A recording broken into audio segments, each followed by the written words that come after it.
For 12 years, Daniel Hayes had lived at the edge of Willow Lane, an older home with a bright blue door, roses along the fence, and the sound of wind chimes drifting from the porch.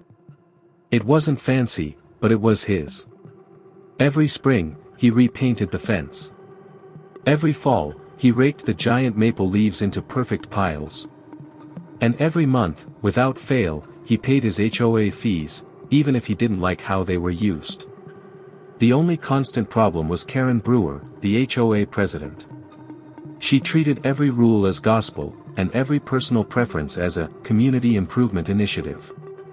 Over time, her complaints escalated from mailbox colors to unapproved flower arrangements. One evening, after Daniel replaced his mailbox with a hand-carved wooden one his late father had made, Karen appeared at his door holding a clipboard. "This mailbox is non-compliant," she said briskly. "Remove it within 7 days or face fines." Daniel tried to explain its sentimental value, but Karen was unmoved. She left an official violation notice tucked in his door. A week later, another appeared. Then came the fines. The tension between them grew into a simmering feud. Daniel started to notice that every time he fixed something, Karen found a way to call it out of regulation.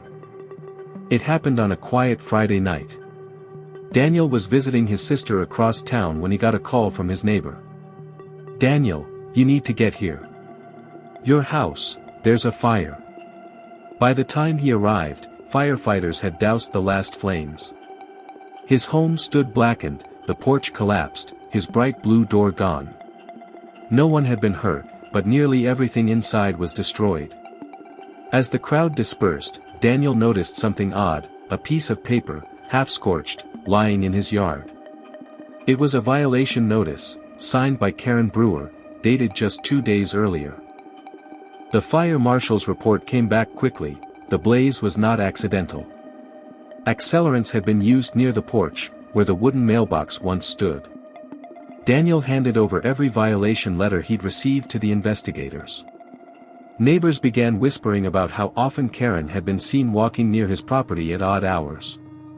Though Daniel tried to stay composed, inside he burned with a mix of grief and determination. He had lost his home, but not his resolve.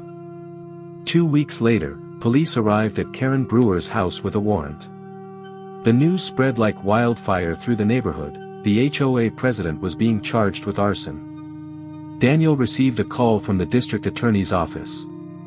They told him that his testimony would be crucial, and that he should prepare to see Karen again, this time under very different circumstances. The following week, Daniel walked into the county courthouse. The air smelled faintly of old wood and paper. He took his seat at the witness stand, nerves taut. Then the door opened, and in walked Karen, wearing a plain gray suit instead of her usual HOA power outfit. But what startled Daniel wasn't her attire. She wasn't here as just a defendant. She was also representing herself. Karen, in all her self-assuredness, had decided she could out-argue the legal system without an attorney. The trial was tense, but the evidence was clear.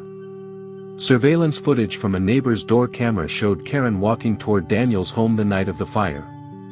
The accelerant traces matched a brand found in her garage. When the verdict was read, guilty on all counts, Karen's confident posture faltered for the first time. Daniel sat quietly, hands folded, feeling a mix of relief and sadness. He had lost his house, but he had kept his dignity. And as he stepped out into the sunlight, he realized that sometimes justice doesn't just knock on the door, it walks right into the room where you're waiting.